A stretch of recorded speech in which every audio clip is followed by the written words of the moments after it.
Before we go any further, let's take a quick moment to thank today's sponsor, Conflict of Nations.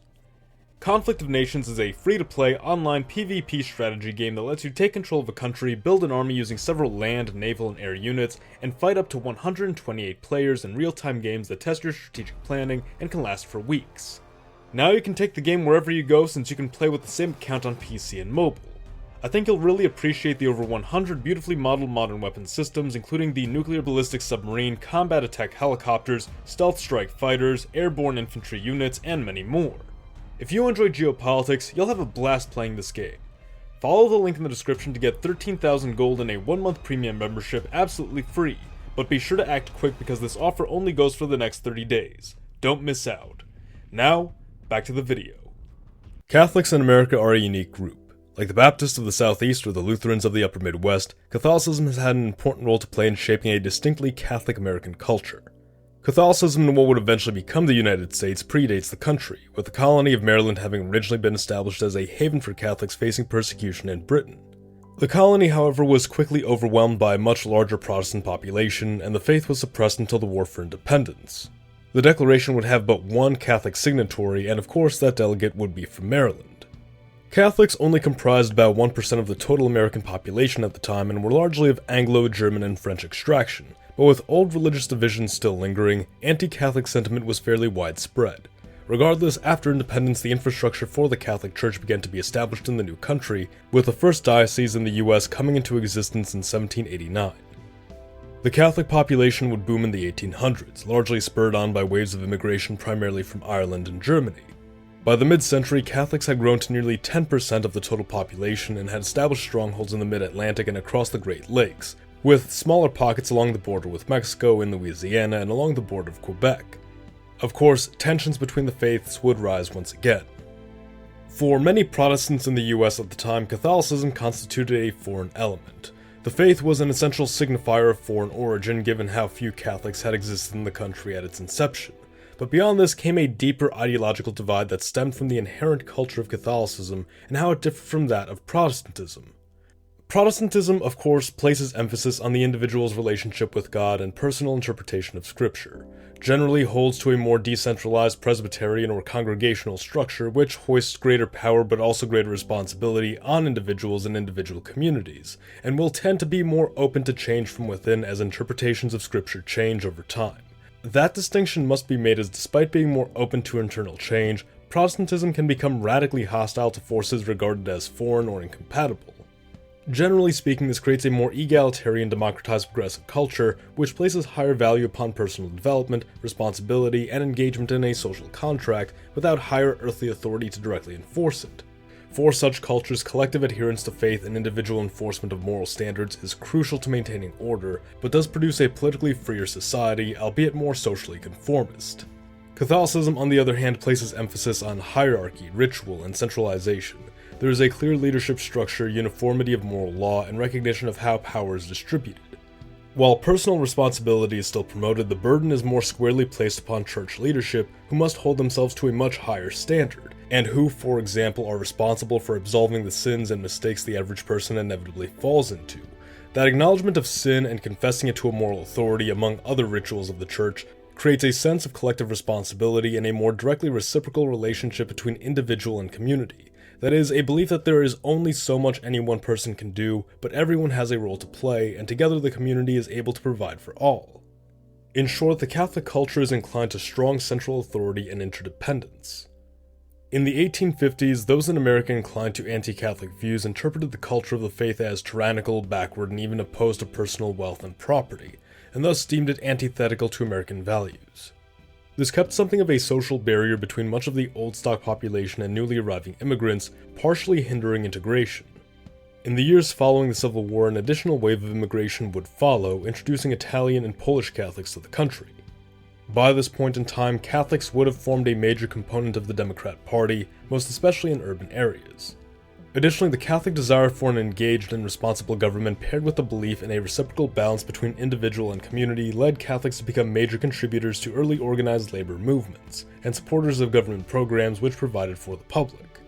A continued sense of otherness and the sense of persecution felt by many Catholics would lead them to become active contributors to efforts at promoting equality and more welcoming immigration policies in the early to mid-20th century, which, in addition to pro-labor positions, became the bedrock of the Democrat Party's platform at the time. This, along with the effects of the Second Vatican Council, or Vatican II, which occurred around the same period and sought to modernize the Church to appeal to more common sensibilities of the day, would significantly alter Catholic identity in America, with members of the Church becoming more ideologically split between right and left-wing political factions, while a mass flow of immigrants from Central and South America now gave to the overall Catholic American identity a distinctly Hispanic background in the Southwest. Today, over a third of Catholics in the United States are Hispanic. This is up from only around a fifth of American Catholics some decades ago, with a majority of these Hispanic Catholics belonging to younger generations, suggesting that they will one day comprise a larger portion of the total Catholic population. As a group, Catholics, like Lutherans, are divided fairly down the middle. However, when race is factored in, we find that white Catholics will vote reliably more conservative, while Hispanic Catholics overwhelmingly support left-wing policy. The more hands-off approach taken by Vatican II has also reduced the Church's direct influence over moral issues, leading Catholic positions on both sides, though more predominantly on the left, to be shaped more by politics rather than Church doctrine, creating a greater divide among what would otherwise be a more unified Catholic population.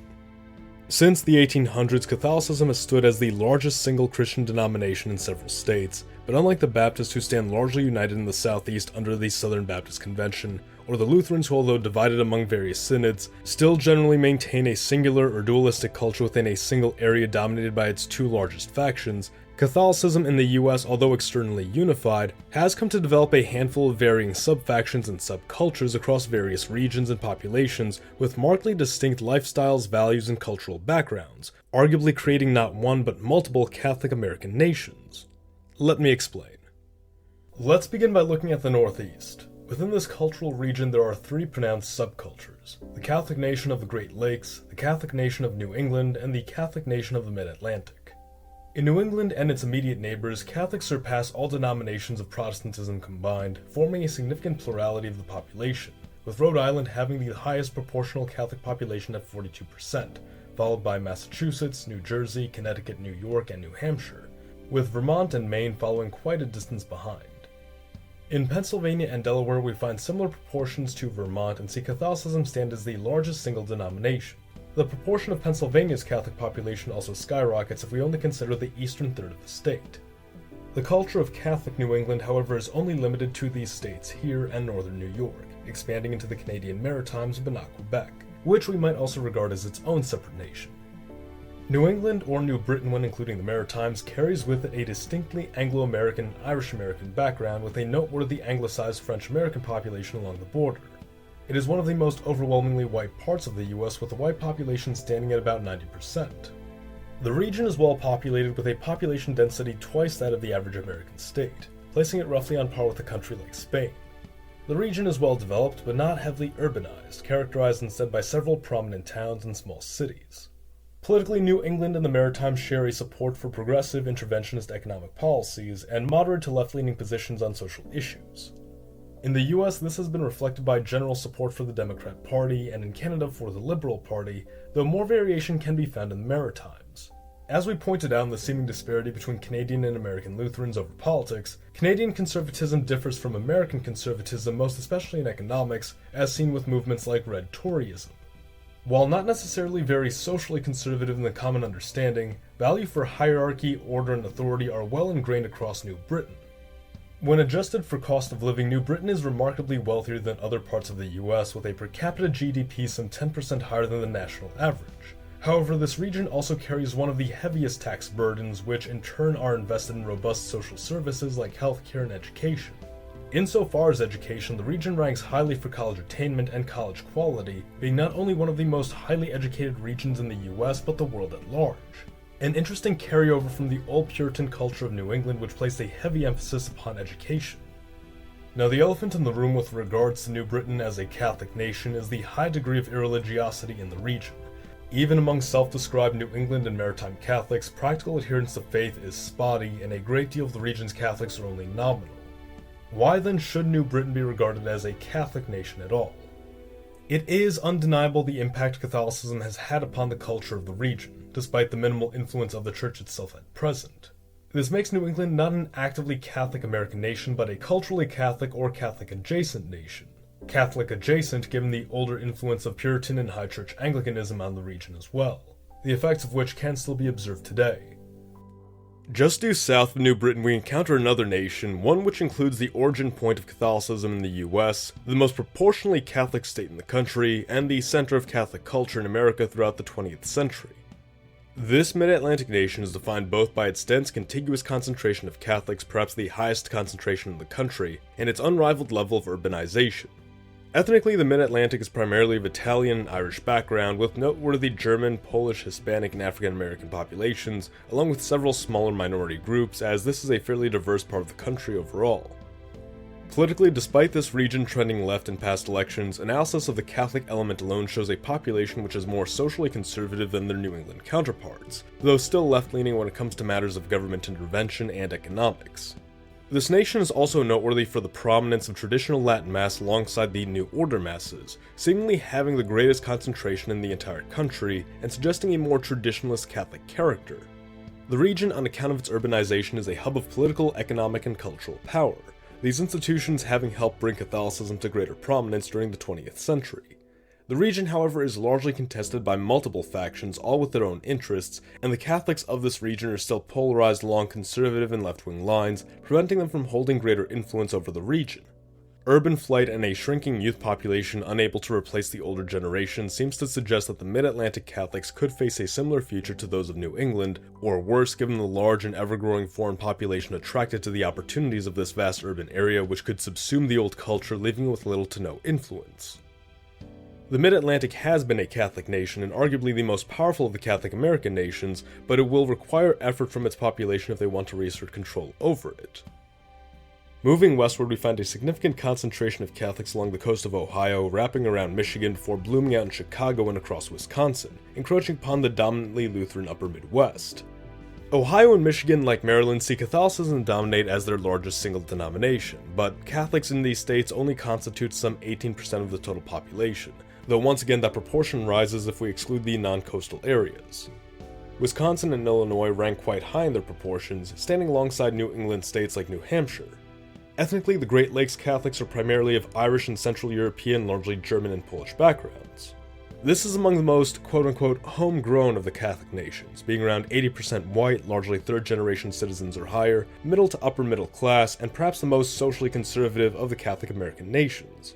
The Midwest differs from the small but densely populated communities of New England and the large, crowded cities of the Mid-Atlantic, with dominantly suburban and spread-out neighborhoods centered around big cities. Primarily concentrated along Lake Michigan and in the cities of Chicago, Milwaukee, and Green Bay, we find among this population a similar desire for strong government authority, however see a significant deviation from the desire for government support and services, possibly a spillover value adopted by the region's Catholics from the more prominent Protestant areas that neighbor it. Though still split roughly down the middle politically, there is a far stronger conservative lean from Midwestern Catholics as a whole than any other Catholic American nation. Once being a hub of business and industry, the region has seen an overall decline in these fields since the 20th century, and a desire to recapture that greatness has begun to grow. Finally, there is the relatively young Catholic nation of the Southwest. Ethnically, this is the only dominantly Hispanic Catholic American nation, unless we were to count South Florida. Standing at some 60% Hispanic or higher depending on how the region is drawn, the cultural distinction is very clear, and integration into the wider culture is made difficult by the sheer size of this population. Roughly half of all Southwestern Catholics are immigrants, and Spanish is commonly spoken in the region alongside English. This region also maintains the highest birth rate of the Catholic American nations, however, trends seem to suggest that Hispanic Catholics in the Southwest shed their faith faster than any other group in the country, many converting to Protestantism or becoming irreligious within a generation. Potentially a manifestation of partial integration into either the left-wing or right-wing cultures of the area, which leaves the future of this region as a practicing Catholic nation in question, though almost certainly that cultural Catholicism will remain. What's clear is that the Hispanic culture will remain a prominent feature of this region regardless of whether or not its Catholic character remains prominent, distinguishing it from the rest of the US as a whole. Insofar as economics and lifestyle, the region increasingly finds more in common with the states of northern Mexico than it does with other parts of the US, which also leaves in question just how American this Catholic American nation will be in the long term. Political divides seem to indicate a widening gap between the conservatives and liberals of this region, which may suggest a future split in the relatively new nation between those who identify more strongly with the US and those who identify with a Latin American country. The smaller Catholic nation of Louisiana is sometimes lumped in with the southwestern culture, but is notably different for multiple factors. The outlier of South Florida, which is also notably Catholic and Hispanic, can also be categorized with the Hispanic Catholic Southwest, but in truth the two are fairly distinct. With all of this taken into account, is a Catholic America inevitable? If the US were to collapse, could one or all of these nations be able to come together through their shared values and survive as a successor state? Yes, it seems very likely that some or all of these Catholic American nations will have the means of establishing themselves as a lasting force on the continent. However, unity between them is a different question. While ethnic divides are something the Catholic Church has proven capable of bridging in the past, the cultural divides between the southwestern and northeastern states are too great to consider them a single nation. New Britain as well is too culturally and ideologically divergent from the other states to be considered a part of a single Catholic American nation, and would almost certainly exist independently. The common ground between the Midwest and Mid-Atlantic, on the other hand, does seem large enough for unity between the two to be realistic, forming a single Catholic American nation that stretches from the Atlantic Ocean to the Great Lakes. What must also additionally be taken into consideration are changes within the Catholic Church itself. As said earlier, Vatican II had the effect of modernizing the Church, but results haven't quite lived up to expectations, and there is a noticeable push to return to a more traditional model. It's quite possible that in the next few decades, depending upon future Church leadership, there could be a hardening of Church doctrine and a breakaway of less adherent members, which would shrink the Church's total size but allow it to reassert moral authority and begin rebuilding stronger. The effects of this on Catholic America would be profound, though again, that is yet to be seen. Once again, let's thank Conflict of Nations for sponsoring today's video. Follow the link in the description to get 13,000 gold and a 1-month premium membership absolutely free, but remember this offer only goes for the next 30 days, so don't miss out.